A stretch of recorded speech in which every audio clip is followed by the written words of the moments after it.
más conocido como Tony Valero. Lo primero, agradecer la asistencia de todos vosotros, ya que creo que es un tema que para nosotros, sobre todo como un pueblo agricultor, es importante ver los problemas que trae el acuerdo de Mercosur. Para mí, que soy agricultora, pues también especialmente me interesa este tema.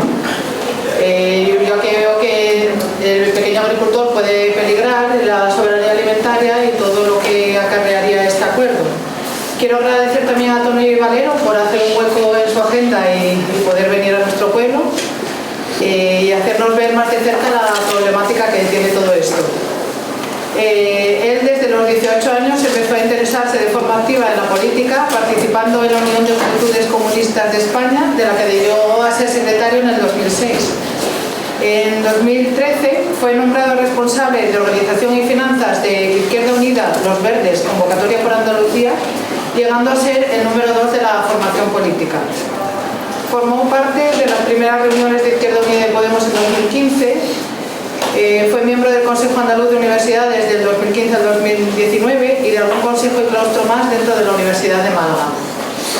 Actualmente es miembro del Congreso de los Diputados por Sumar desde el 2023, representante de Sumar en la Comisión de Agricultura del Congreso, por lo que conoce este acuerdo desde de primera mano, coordinador autonómico de Izquierda Unida de Andalucía desde el 2019 y profesor de Historia en la Pública. Hoy nos va a hablar sobre el acuerdo de Mercosur y cómo afecta esto a los agricultores europeos y en especial a los andaluces.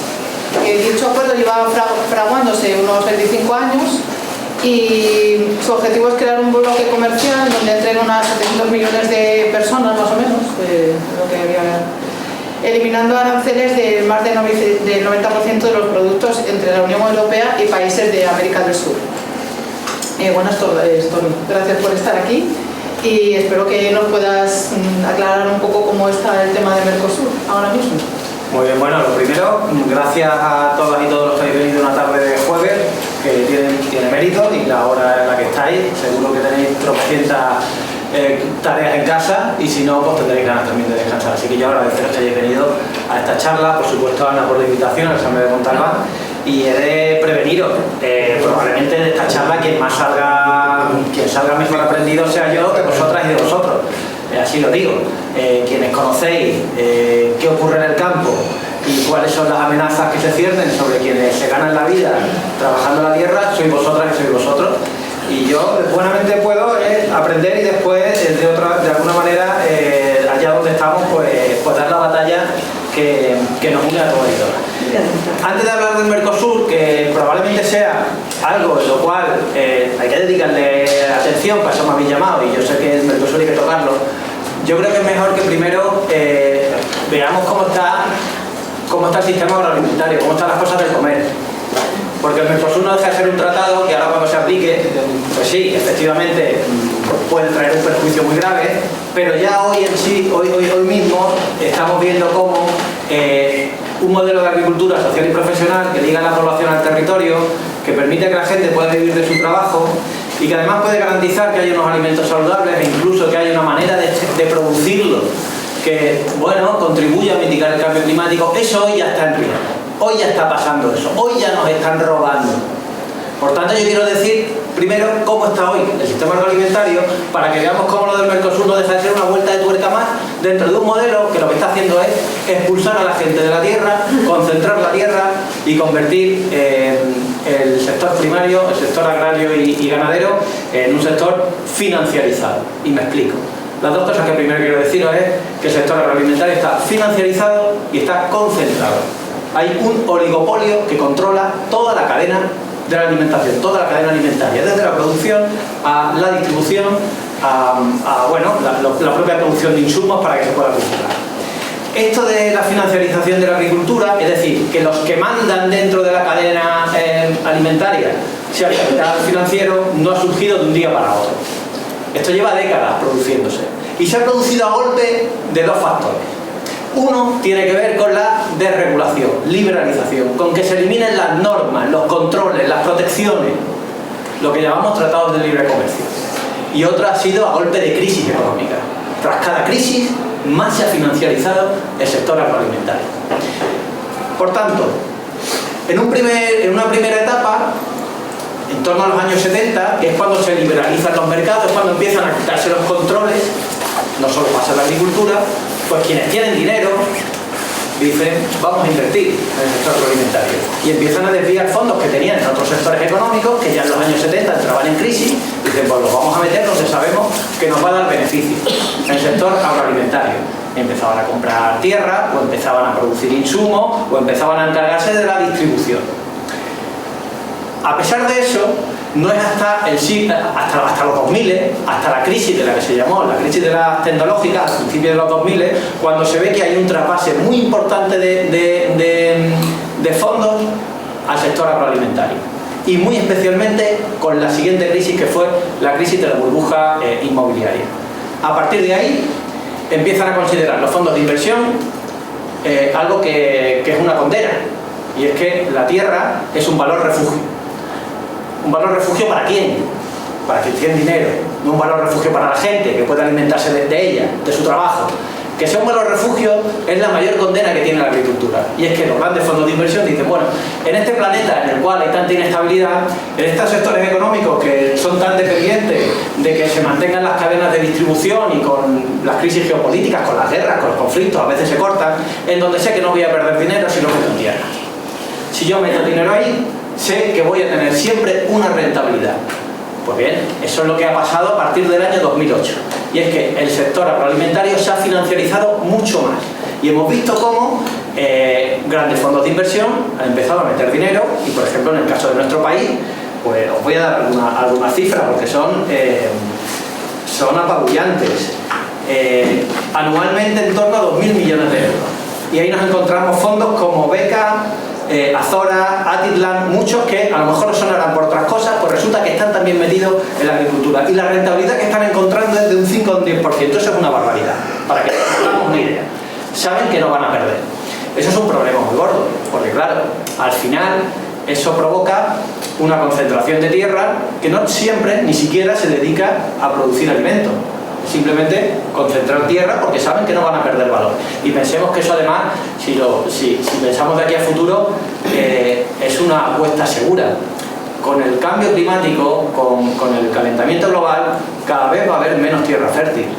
Por lo tanto, quien tenga va a sacar más beneficio, porque va a haber menos oferta y la demanda va a seguir existiendo. Son listos.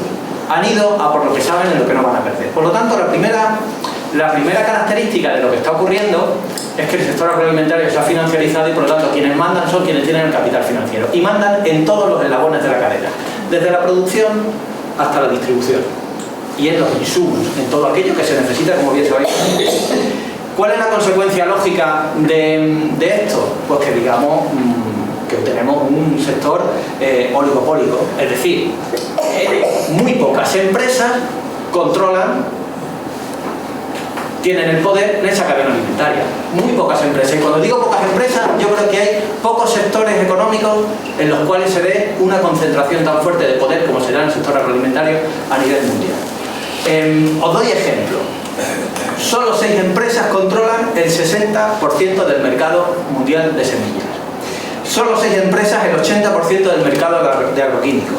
10 empresas el 40% del mercado de fertilizantes, 4 empresas el 90% del cereal, 5 empresas en nuestro país más de la mitad de la distribución de alimentos. Evidentemente estas empresas en su mayoría tienen detrás fondos de inversión norteamericanos. Lo digo por las noticias que últimamente están saliendo. Podemos de saber que cuando hablamos de reivindicar nuestra soberanía alimentaria, y no solo soberanía alimentaria, sino qué papel queremos jugar a escala internacional en cuanto a qué derechos se han de respetar, pues bueno, que sepamos que uno de los sectores estratégicos para nosotros, como el sector agroalimentario, quienes están detrás controlando esa cadena son fondos de inversión norteamericanos a través de multinacionales, y aquí he dado una cifra que nos indican el poder que tienen.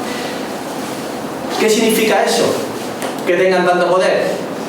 Pues que pueden especular, que absorben los beneficios en cada eslabón de la cadena y que evidentemente establecen unas relaciones de poder desiguales con cada eslabón. Fundamentalmente, ¿qué nos preocupa? Pues con los productores, también con los consumidores, pero con los productores y las productoras, con quienes trabajan la tierra.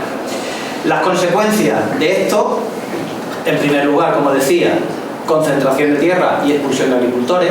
Si os dais cuenta, ya hay cada vez más que dicen que vamos hacia una agricultura sin agricultores. Y es cierto. Quienes son capaces, quienes tienen los fondos suficientes y las ayudas suficientes, porque no lo he dicho antes, pero con la PAC, hasta esta nueva PAC que se ha reformado, hasta la PAC vigente, que este es el primer año en el cual vamos a ver los efectos, la PAC que hemos tenido en los años anteriores ha repartido el 80% de sus fondos a fondos de inversión y grandes empresas. El 80% de las ayudas de la PAC, ahora veremos qué pasa con los que se han dado este año, pero hasta las que se dieron en los años anteriores han ido a fondos de inversión y grandes empresas. Por lo tanto, las consecuencias para el sector son que acaparan tierra, acaparan poder, especulan, reciben más ayudas y expulsan a los agricultores de la tierra. Como decía, son los que son capaces de tecnificar la tierra para ser evidentemente más eficientes en la producción. Eso es lo que llaman los compañeros de COA, las compañeras de COA, llaman la uberización del campo. Y es cuando uno tiene una parcela, esa parcela no es capaz de tirar para adelante con ella, sin embargo hay otro que es capaz de comprársela y decirle ponte a trabajar para la tierra que antes era tuya, pero ahora vas a trabajar en una tierra más grande, la cual tecnifico, por lo tanto necesito menos mano de obra y acabamos teniendo pues grandes parcelas, grandes propiedades con menos agricultores que antes la trabajaban en régimen de propiedad y ahora ya lo hacen como autónomos, en el mejor de los casos. Ya ni como asalariado. Por lo tanto, esa es una consecuencia, pero también hay otra, y la estamos viendo a lo largo y ancho de Andalucía, que como bien sabéis se ha convertido en el punto de mira de quienes quieren especular también con la energía, y es que esas tierras se pueden dedicar a otros usos no agrícolas, como pueden ser las plantas fotovoltaicas. Que bienvenida sea la soberanía energética y la transición energética. Pero en la línea en la cual se están utilizando grandes extensiones de tierra en Andalucía no van en esa línea. Por lo tanto, esos fondos pueden, por una parte, expulsar a los agricultores y por otra pueden darle unos usos que no tengan que ver con la producción de alimentos. El otro día denunciamos, precisamente por esto, del poder que tienen estas grandes empresas, que en nuestro país el Observatorio de Márgenes Empresariales emite informes anuales. Pues el informe del año 2024, de hace poco más de un año, veremos el de 2025, espero dentro de poco, ya indicaba que las empresas de distribución han tenido beneficios récord como no habían tenido en los últimos 14 años. Y eso está directamente relacionado con que la cesta de la compra ha duplicado su precio con respecto al IPC. Por lo tanto, esta concentración empresarial, que también se encarga de la distribución, hace que los agricultores estén cada vez más asfixiados. ¿Por qué? Pues porque un agricultor o una agricultora al final depende del que le compra los insumos y depende del precio al que puede vender el producto. Pues estas distribuidoras son capaces de apretar, pero es que también son capaces de apretarnos a quienes vamos a los lineales a comprar lo que necesitamos consumir. Eso significa que como no tienen contrapeso, como hay una relación desigual de poder, pues son capaces de hacer eso. Es que el IPC está a la mitad de lo que han subido la cesta de la compra, cuando sin embargo estoy convencido que a los agricultores no les ha mejorado sus ingresos en ese doble que sí ha mejorado los beneficios para estas grandes empresas. ¿Por qué ha sido posible? Lo decíamos al principio y es por lo cual Ana ha introducido la reunión. El motivo son las reglas del juego. Las reglas del juego que se han establecido son reglas del juego neoliberales. Es decir, no hay regulación, no hay control y hay desequilibrios que no se compensan por la intervención pública.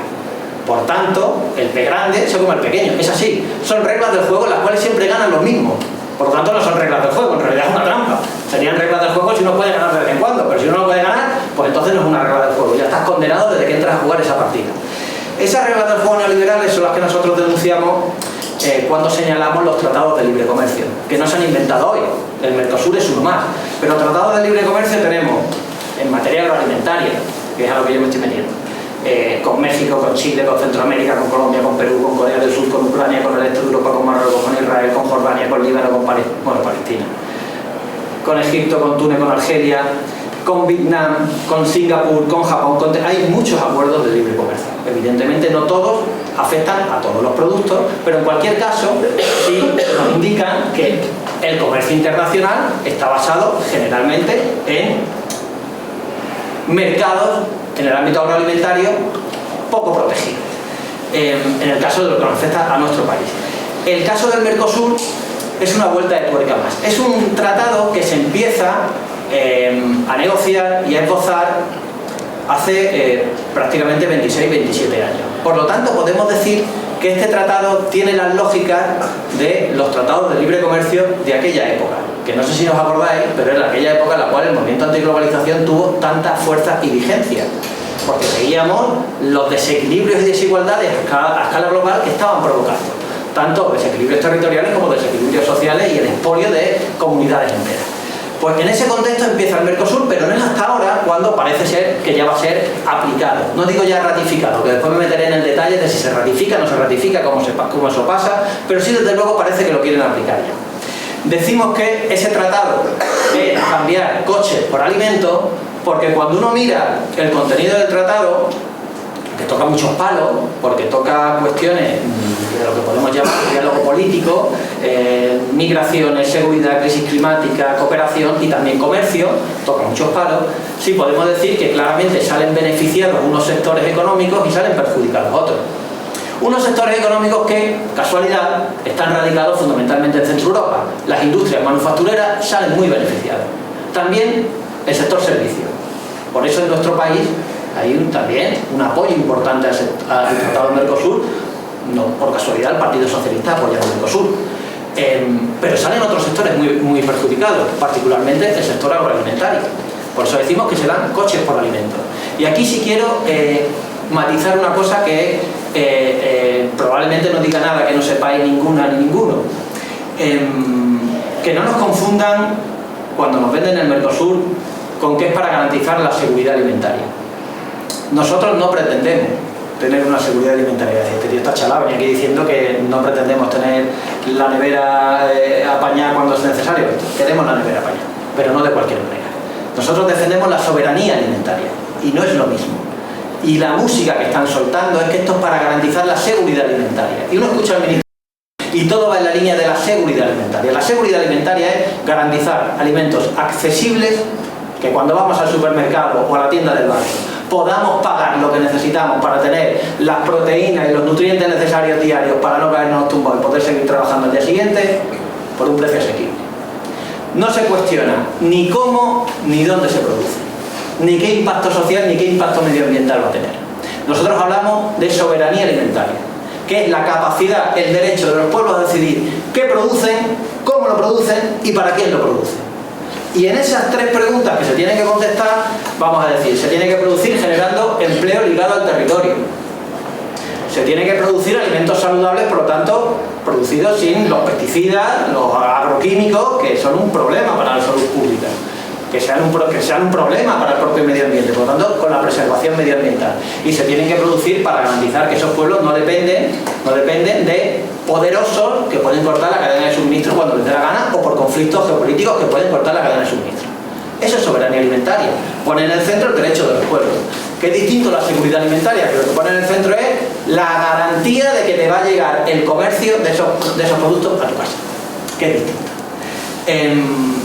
¿Por qué el Tratado Mercosur se ha planteado como beneficioso? Aparte de los indicadores económicos que dicen, no, aquí todos vais a poder exportar mucho y demás. Hay cosas en las cuales podemos entender el interés de determinados partidos, particular en nuestro país el Partido Socialista ha sido de los más implicados en este tratado, hay que decirlo, y el Partido Popular, aunque ahora esté echando el culo para atrás, pero vamos, de hecho el ponente de las cláusulas de salvaguarda ha sido del Partido Popular, básicamente por 4 razones.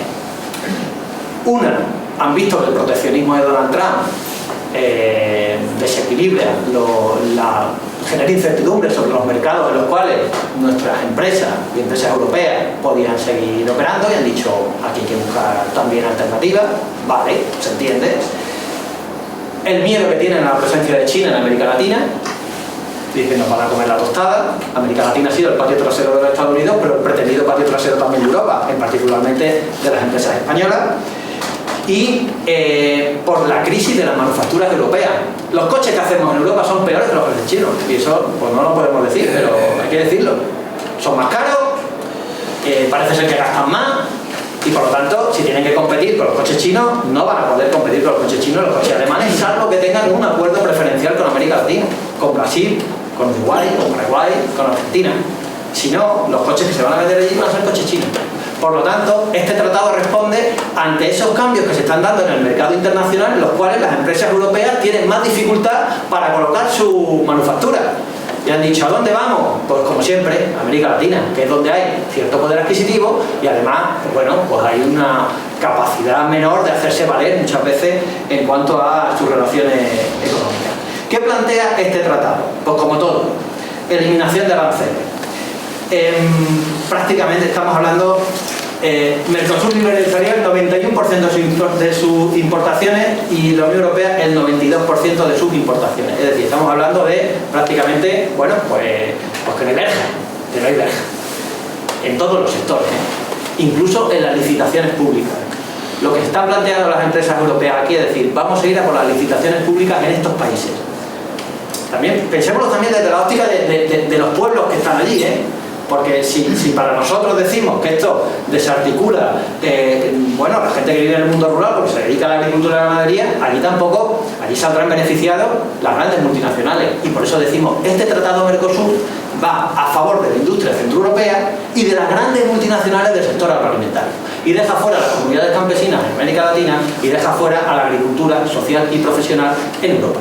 A los agricultores y ganaderos que se dedican a la tierra en Europa, y en particular en España, Francia, Italia y los países donde más se da. Os pongo ejemplos, porque han vendido mucha burra. Decían, bueno, esto lo he sacado de un informe que tiene COAG. COAG plantea dos cosas que son interesantes. A la hora de cuando dicen que vamos a poder competir con Mercosur y vamos a poder exportar mucho aceite, muchos productos agroalimentarios. Primero dicen, la concentración de tierra en Argentina, en Brasil, es mucho mayor que en Europa. ¿Qué significa eso?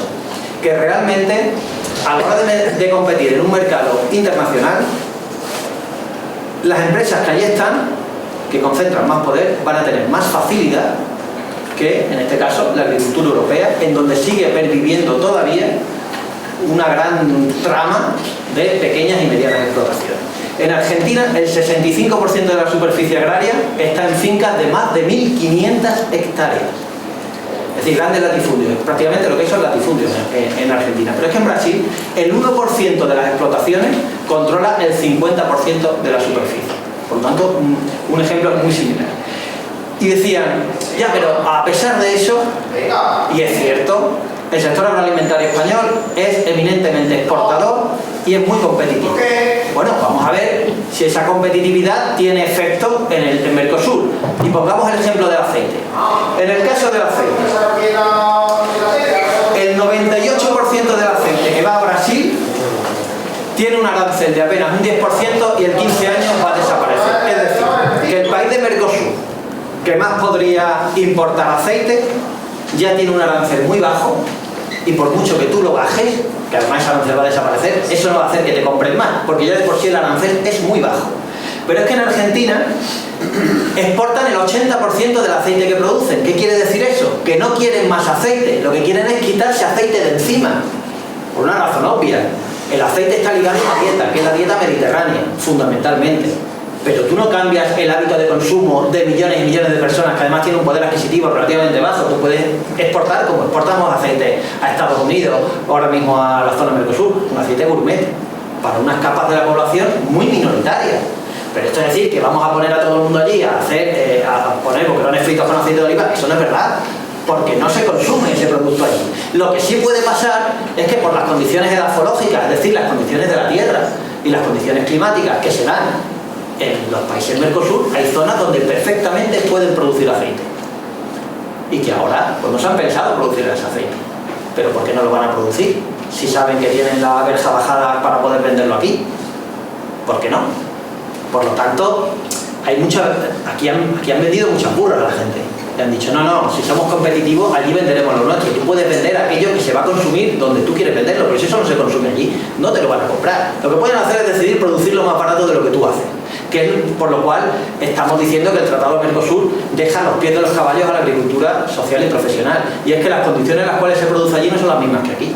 Y los controles que se dan son los controles irrisorios. Os pongo ejemplo. en términos de pesticidas, en términos de hormonas para los animales, que aquí están prohibidas y allí no están prohibidas. Eso que están diciendo de que hay competencia desleal es cierto, no será una reciprocidad. Y tampoco hay garantías de que se den controles, porque donde hay tratados, por ejemplo con Túnez, nunca se han aplicado las cláusulas que permitirían, cuando se han dado situaciones, podemos decir, de abuso de los tratados, para que se paralicen esas importaciones. Por tanto, si no se producen las mismas condiciones y tampoco hay controles para que se puedan controlar los abusos, pues está absolutamente perdido. ¿Y quién gana ahí? Pues las grandes multinacionales, que controlan a un lado y al otro la cadena alimentaria.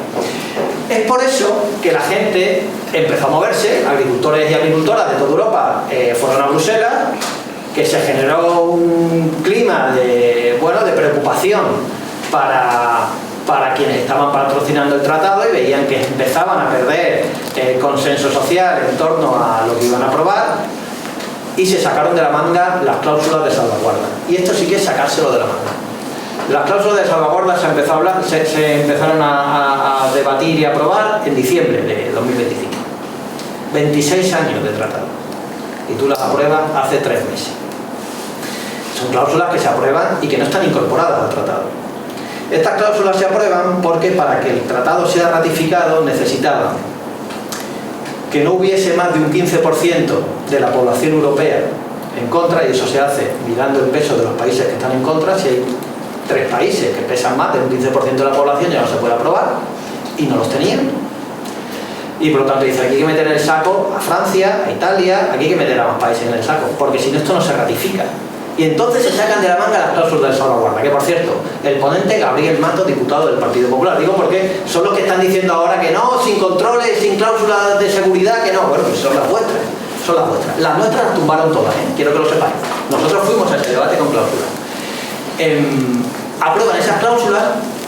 Eso no convence del todo a Meloni, porque Meloni se da cuenta que con esa burra no puede vendérsela a lo suyo, pero sí compra otra. Y compra compra el rollo de es que van a haber entonces más fondos para la PAC. Y entra Meloni. En el momento que entra Meloni, se desequilibran los apoyos a favor y en contra del tratado. Y ya los países que están en contra, como son Francia, como es Bélgica, algunos países que están en contra, no suman ese 15% y entonces ya dicen, ancha Castilla. Tenemos unas cláusulas que nosotros decimos que no sirven para nada, pero no porque por dogma. Son cláusulas que son prácticamente inaplicables, no son preventivas, solamente se pueden intentar aplicar una vez que ya se ha cometido el daño. Tienes que justificar que ha sido directamente causado por el Mercosur, lo cual es bien complicado cuando vemos cómo funcionan los precios en los productos agroalimentarios y la cantidad de factores que influyen. Son temporales, que esto es otra burra que nos han dicho, es que son temporales, que aunque fuesen las mejores cláusulas del mundo, tienen en torno, depende de cuáles sean, como mucho 15 años de vigencia, en algunos casos mucho menos. Por lo tanto, lo que nosotros decimos es, estas cláusulas son una estafa, pero ya da igual, las cláusulas ya las tenemos encima de la mesa. Y entonces entramos en el siguiente capítulo. El siguiente capítulo fue lo del Tribunal de Justicia de la Unión Europea. El tratado tiene que ser ratificado por el Parlamento Europeo y por los países. Pero el reglamento de la Unión Europea permite que la Comisión aplique provisionalmente un tratado que no ha sido ratificado. Yo entiendo que esto nos pueda dar la vuelta a la cabeza, porque dice, ¿cómo es posible? ¿Cómo vas a aplicar un tratado que no ha sido ratificado? Y si después no es ratificado, entonces ¿qué hace? Pues es así. El tratado se puede aplicar provisionalmente sin necesidad de ser ratificado. Nosotros ganamos una votación en el Parlamento Europeo para que el Parlamento solicite un dictamen al Tribunal de Justicia de la Unión Europea en torno al Mercosur. Básicamente por 3 cosas. Y decimos, usted tiene que considerar 3 elementos. Primero, que aquí no nos parece democrático que un tratado se fragmente en 2 partes. Uno tiene que ver con el comercio, con lo que se compra y se vende, y otro tiene que ver con el diálogo político. Colaboración en migraciones, patatín, patatán. Y resulta que lo que vais a pasar a ratificar los estados es solamente la segunda parte, pero la primera, que es la importante, no la vais a ratificar. Por lo tanto, le pedimos al tribunal, esto se puede hacer. Segunda cuestión, se está vulnerando la autonomía y la soberanía europea en sus propias normativas, porque tú vas a hacer un tratado en donde se van a producir cosas que contravienen tus normativas que estás aplicando aquí para que se produzcan esas mismas cosas. Por lo tanto, tu normativa no sirve de nada. ¿De qué te vale regular si puedes usar glifosato o no lo puedes usar cuando resulta que allí se lo pueden hacer? Y en tercer lugar, por el principio de precaución. Usted va a aplicar un tratado que no sabemos el efecto que puede generar y los perjuicios, usted tiene que revisarlo. Pues bien, esa votación se gana. Eso supone que la ratificación no se puede dar hasta que el tribunal emita un dictamen. Más o menos, dicen que en torno a 2 años. La sinvergonzonería es que haya dicho Ursula von der Leyen hace una semana, creo que ha sido cuando lo ha dicho, que va a aplicar el tratado provisionalmente. Cuando ya sabemos que mínimo 2 años hasta que se pueda ratificar, si es que se ratifica, porque ojo, es que las correlaciones de fuerzas cambian y podría no ratificarse, lo cual sería un absoluto ya desvarío que pudiese no ratificarse con los perjuicios económicos que se pueden generar y los derechos de las empresas que dirían, ¿cómo? ¿Cómo que ahora no lo ratifican? Indemnízame, porque a lo mejor han adquirido derechos. Es un melón gordo lo que se abre si pretenden aplicarlo provisionalmente, pero en esa época. En este debate yo he de deciros, en líneas generales, la posición del Partido Socialista y del Partido Popular ha sido la misma. Y en líneas particulares también. Lo único que ha cambiado ha sido el tono y la táctica en la cual es verdad que el Partido Popular se ha visto muy, podemos decir, orillado por Vox en este tema y ha decidido pues incluso acudir a las manifestaciones. E incluso el propio Feijóo dijo que no estaba a favor de que se aplicase provisionalmente. Pero al final todos pasamos por capilla y ahí pues se descubre lo que llevamos. Nosotros llevamos hace 10 días una proposición no de ley a la Comisión de Agricultura contra el Mercosur. Fulminé todos los puntos, y dejé solo uno. Dije, venga, vamos a ponernos de acuerdo. En el Mercosur no estamos de acuerdo de si es bueno, malo o regular, no importa. En las cláusulas no importa si son buenas, malas o regulares. Está claro que si las habéis aprobado será porque ya entendíais que el tratado desprotegía, si no, no lo habéis hecho, pero bueno. Pero hay una cosa en la que tenemos que estar de acuerdo, y es que nos aplique provisionalmente. Ya está. Votaron en contra de eso, y no lo sacamos porque Partido Socialista y Partido Popular votaron en contra. Por lo tanto, nuestro gobierno no tiene ningún mandato, en este caso, para plantear la no aplicación provisional. No obstante, nuestro gobierno podría tenerla, por propia voluntad, pero hay que decirlo.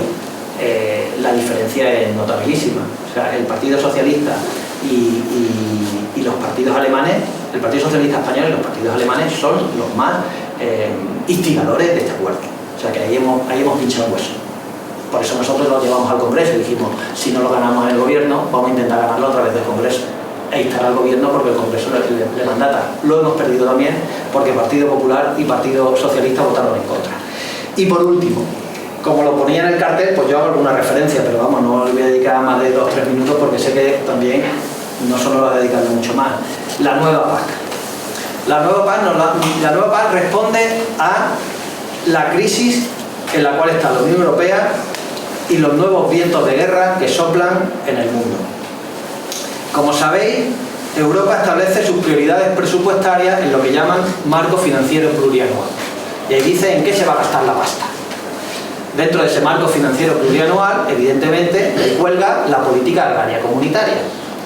Pues ese marco financiero plurianual ya dice, hay que gastar más en armas y por lo tanto hay que quitar de otras partidas. Eso supone que para multiplicar por 5 el gasto en rearme, pues disminuye un 25% la política agraria comunitaria. No solo la política agraria comunitaria, lo vamos también a ver en el estado del bienestar. Porque para multiplicar por 5 el gasto militar hace falta quitar mucha pasta de muchos sectores. Pero ahora estamos con la PAC. En la PAC supone un 25% de recorte. Por eso cuando viene Vox a cacarear que están con el campo, hay que decirles 2 cosas. La primera, que si tú estás apoyando la política armamentística, que además solamente beneficia a Donald Trump, porque ese rearme europeo no se va a hacer más que comprando armas a Estados Unidos, que son quienes pueden venderlas. Y segundo, porque Vox es el primero que está votando en contra de todo lo que planteamos para limitar el poder de las grandes empresas que controlan la cadena alimentaria.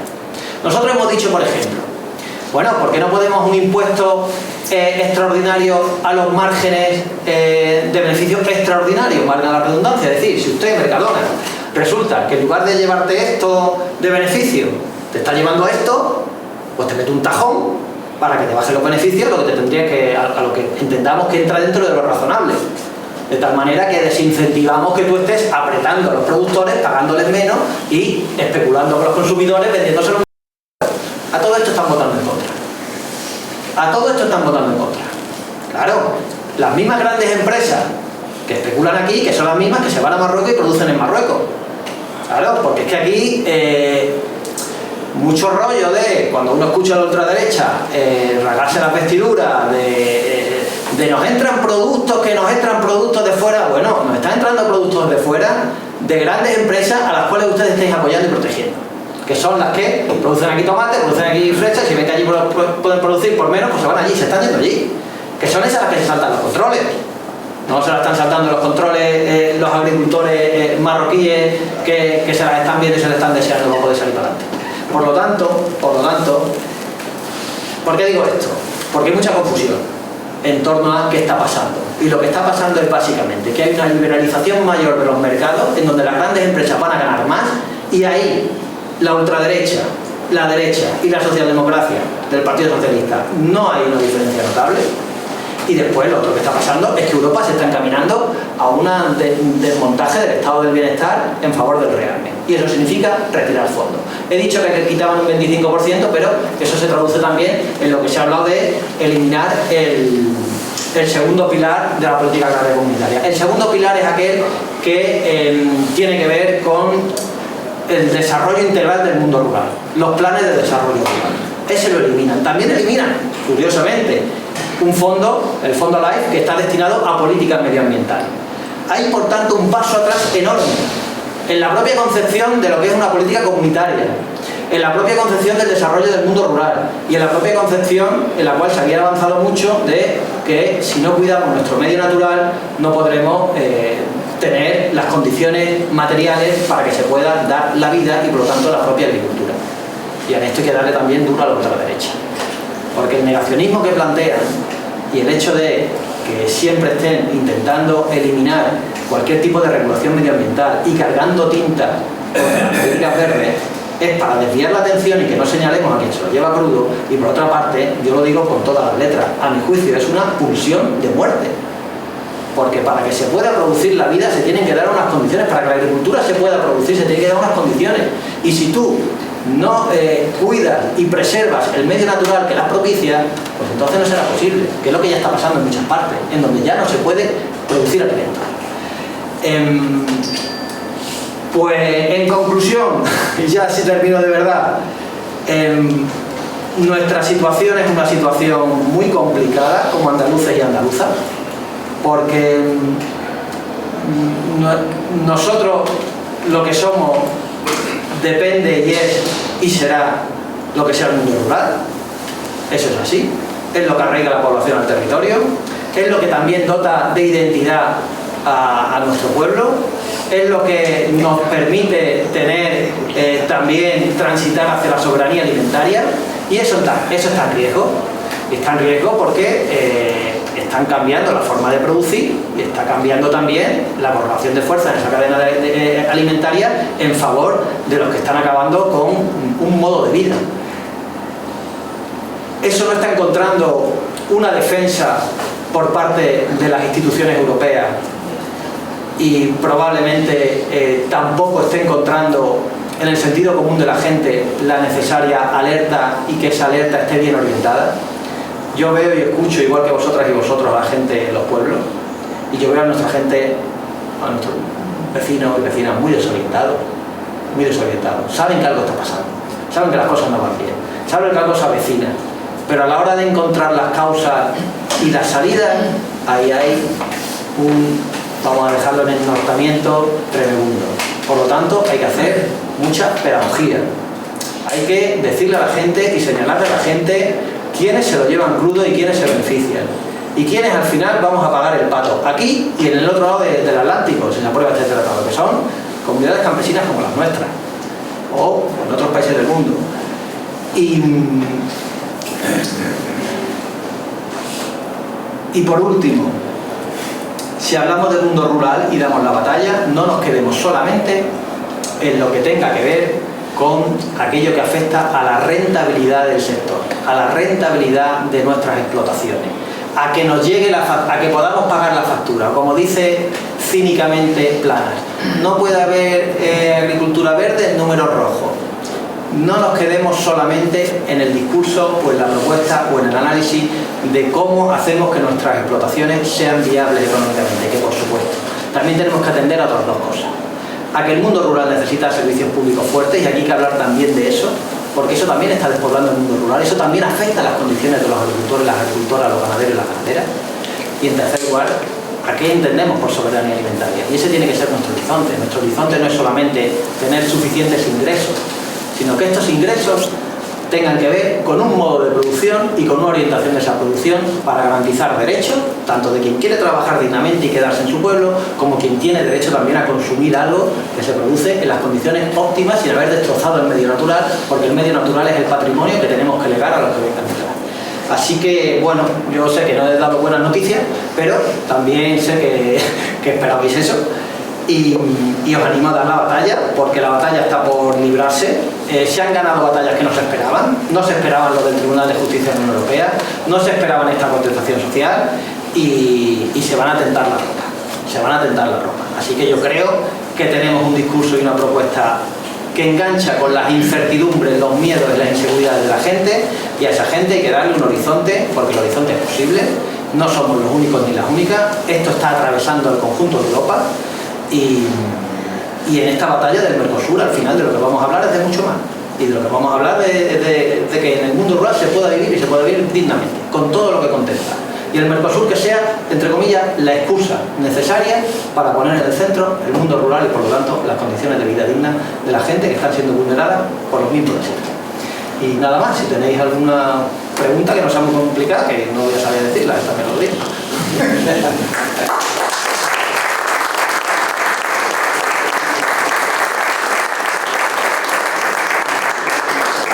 Bueno, muchísimas gracias por esta exposición. A mí me ha parecido súper interesante.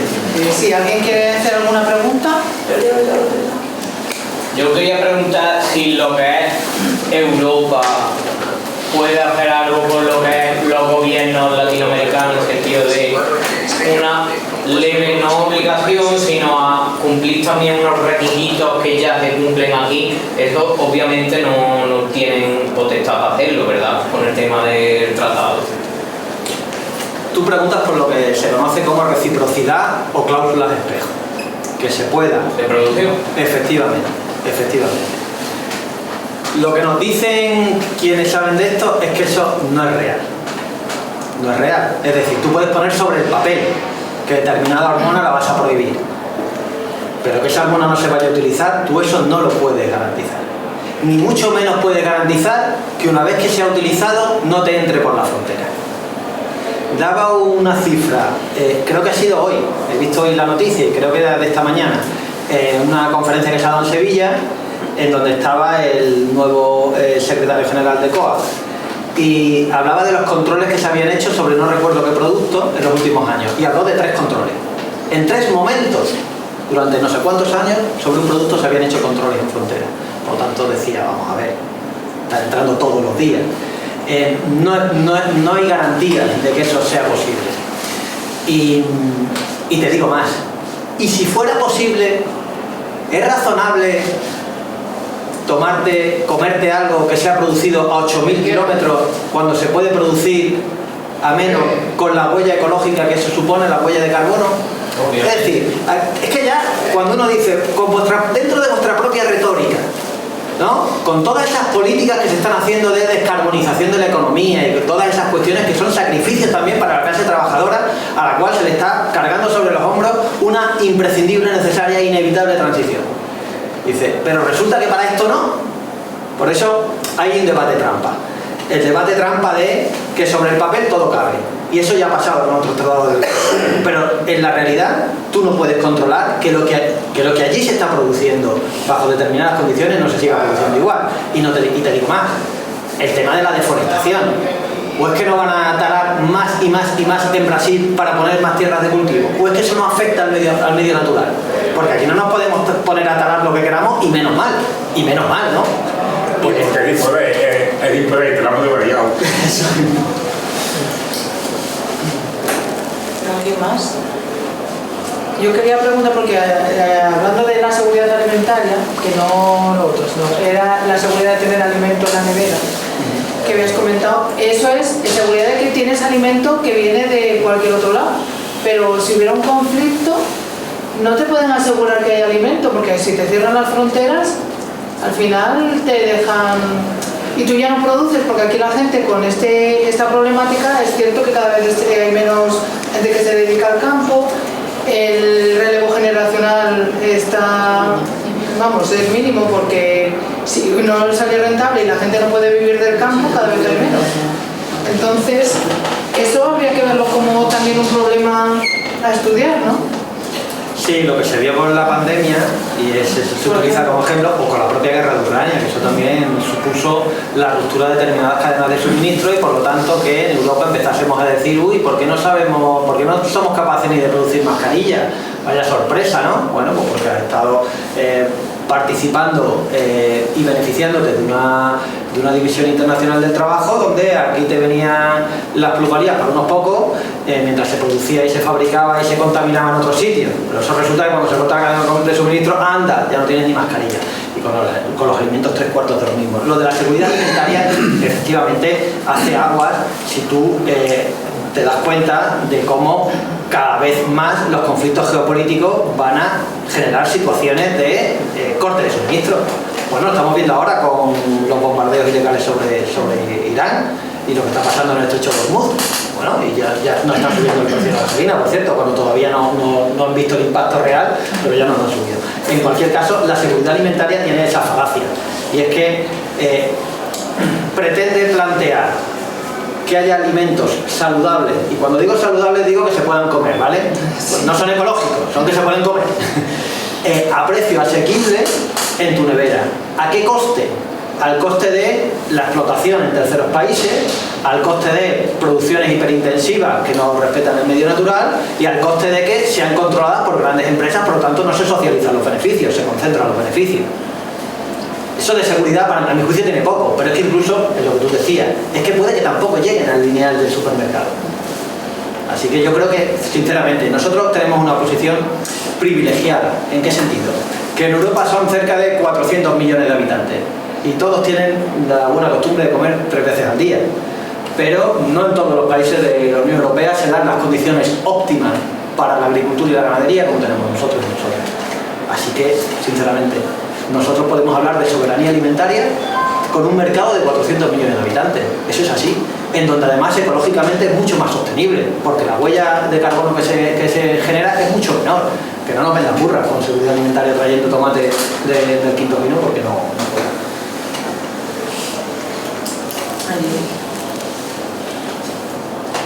Bueno, muy brevemente, porque son las horas que son ya. Antes de nada, Tony y Ana, y a toda la gente que ha hecho posible este encuentro, muchas gracias. Comentaba al final el tema de la nueva PAC, que incluye la PEPAC, que es el plan de responsabilidad, el plan estratégico de responsabilidad social, que bueno, pues intenta mirar por los derechos sociolaborales, etcétera, ¿no?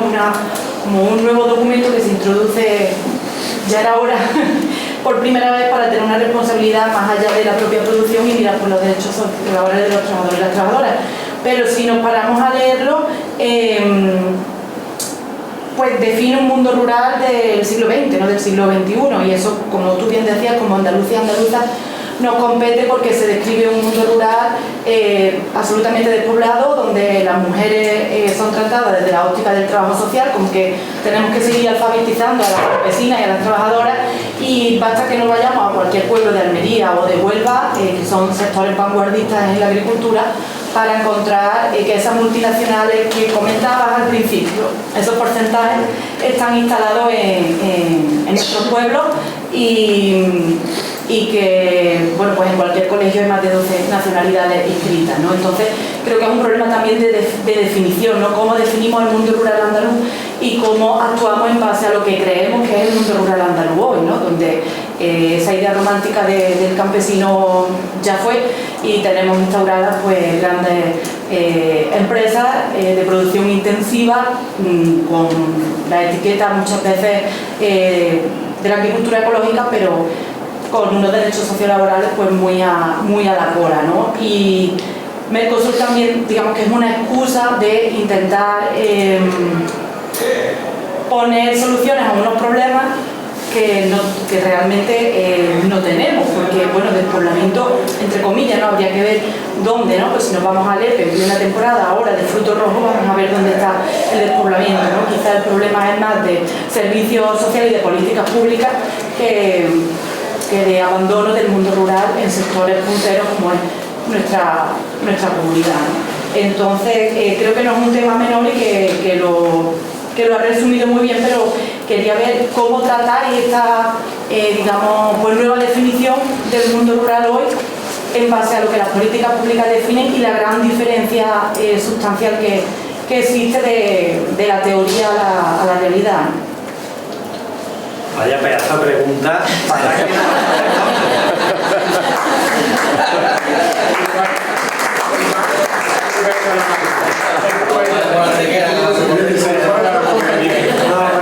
Me parece genial, muy sugerente y que de hecho creo que la propia pregunta ya apunta la respuesta mejor de lo que yo probablemente pueda aportarte.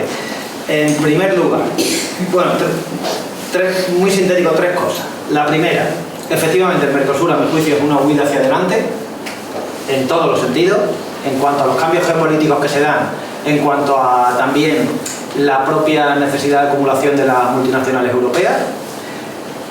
No resuelve, agrava, acrecienta y posterga las externalizaciones negativas, los perjuicios que tiene. En segundo lugar, lo que hay encima de la mesa y va a velocidad de crucero, en particular en nuestro país, y hay un consenso firme entre las fuerzas políticas que tienen mando en plaza y el sector empresarial, es a tener un modelo exportador, intensivo, que lo centra todo en la digitalización y tecnificación, y eso, con lo que ahora mismo está suponiendo en el ámbito de la digitalización y la tecnificación, significa un absoluto cambio de paradigma en el mundo rural, donde la mano de obra efectivamente va a ser una mano de obra mucho más temporal de lo que es, mucho más minoritaria y probablemente menos cualificada de lo que ya es, con los perjuicios que eso tiene. Por lo tanto, en el papel, si la PEPAC no es que tenga un análisis obsoleto, es que no tiene una propuesta para contravenir esta lógica en la cual están instaladas las políticas públicas, que después tienen algunas cosas que dicen, pues qué bien que tiene esto, porque parece que aquí ayuda un poco a la transición agroecológica y tal, que es por donde deberíamos nosotros empezar a trabajar nuestra alternativa, que es una alternativa que básicamente yo creo que tiene que apuntar, y te lo digo un poco por la pluma y seguro que tú puedes complementarlo infinitamente mejor, pero tiene que atender a la cuestión de la y por lo tanto ir en contra de esos procesos de concentración de la propiedad, porque al final detrás de la concentración de la propiedad hay relaciones de poder desiguales en toda la cadena de valor, y a partir de ahí tenemos que preservar a los agricultores, a las agricultoras, a los ganaderos y las ganaderas pequeños y medianos propietarios. En segundo lugar, tenemos que empezar a pensar en términos de derechos. Ahí está la Declaración de Derechos del Campesinado y de las Personas que Trabajan la Tierra, la UNDROP. Eso tiene que ser una inspiración. Esto lo aprobó las Naciones Unidas en 2018. Nuestro país no lo firmó. Bueno, un país que tiene a un montón de gente viviendo en el campo, no lo firmó. Y eso es hablar de cuáles son los derechos laborales, del acceso a la tierra, del acceso al agua, del acceso a un medio ambiente digno donde se establece la vida, del acceso a la energía, de muchas cosas.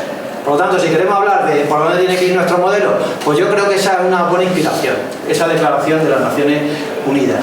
Y nada más, en fin, te he dicho la propiedad, pero tendremos que hablar de eso, de derechos laborales, de servicios públicos, de una visión holística integral de lo que es la dignidad de las personas que viven en el campo. No puede ser un modelo exportador. Y más cuando no llueve tanto. Este año ha llovido más y nos hemos inundado, pero si lo pensamos, la región de Europa más vulnerable al calentamiento global, que es la nuestra, es la que más agua exporta. Eso le cabe a alguien en la cabeza. En Almería, aquí está nuestro compañero Javi que viene de allí, que puede decir cuántos árboles hay en su provincia, nos puede decir el número concreto y lo ha podido ver todo, porque es que llueve poquísimo, pues exporta tomate, exporta pepino, exporta agua, que es lo que no tiene. Por lo tanto, es que solo ya el modelo exportador a nosotros nos está crujiendo en términos de todo tipo, ¿no? Nosotros como ciudadanos de a pie podríamos hacer alguna aportación. Quiero decir, porque está el tema del carro de combate, que si nosotros como ciudadanos consumiéramos agricultores de la zona, no sé hasta qué punto, bueno, somos pocos, pero si todo el mundo hiciera más o menos, podría ser algún tipo de presión sobre este tema. ¿O? Hay muchas experiencias que están funcionando y como consumidores evidentemente pues tenemos capacidad de intervenir y nuestro consumo no deja de ser un acto político, eso es evidente. Estuve hace poco en Getafe, en donde hay compañeros y compañeras que han montado un mercado agroecológico donde están empezando a plantear lo que llaman la seguridad social alimentaria. Es decir, están proporcionando a muchas familias de Getafe acceso a productos agroecológicos a un precio que pueden pagar, subvencionándolo en parte. Allí están vendiendo toda la producción que se vende allí, se vende no ya que sea ecológica, sino que además se les paga un precio justo. Por lo tanto, experiencias comunitarias en donde uno puede intervenir como productor o como consumidor, en donde se contravienen estas lógicas del mercado, existen. Pero sinceramente, yo creo que eso que nos puede venir bien a nivel particular es muy insuficiente para la batalla política que tenemos que dar. Y aquí, si nos quedamos en la satisfacción de que todo lo que estamos comiendo ha sido producido bien y hemos pagado lo justo y además es bueno para nuestra salud, mal vamos.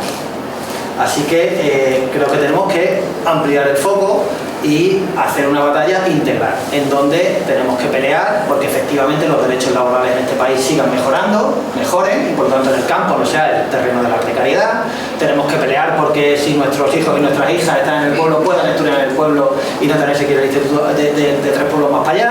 Y eso tiene que ver con todo lo demás, porque la música esa creo que pervierte el sentido noble y revolucionario, si me apuráis con esa palabra que hay que poner también encima de la mesa en estos tiempos que corren, de quienes ponen en marcha estas iniciativas, que hay que apoyarlas y que bienvenidas y bueno, menos mal que existen, pero es una parcela de la intervención en la cual nos tenemos que mover, y hablo solo ya como ciudadanos, como trabajadores y trabajadoras, no ya como consumidores, ¿no? Que se pueda extrapolar a hacerlo ya no en pequeños agricultores, sino agricultores más grandes, que bueno, al final viene a ser lo mismo, que el producto que se produzca aquí se consuma aquí. Hay políticas públicas que lo pueden favorecer y lo tienen que hacer, y hay países que han avanzado mucho más en eso y otros que menos. Evidentemente, los mercados de proximidad, las cooperativas, la organización de los productores, el facilitar el asesoramiento y los medios digitales y tecnológicos para que puedan, por supuesto. Pero yo quería contestarte algo más, aparte de lo que podamos hacer como consumidores, porque si nos quedamos solo en nuestro papel como consumidores no damos la batalla que tenemos que dar, aunque es imprescindible también darla como consumidores. Pues claro, sí, una suma de todo. ¿Alguien más quiere hacer alguna pregunta? Pues parece que sí. Es que es jueves, o sea que vamos, yo creo que hemos cumplido. Muchísimas gracias por venir. Damos concluida por hoy esta charla y espero que os haya servido para tener un poco más de conocimiento sobre el tema.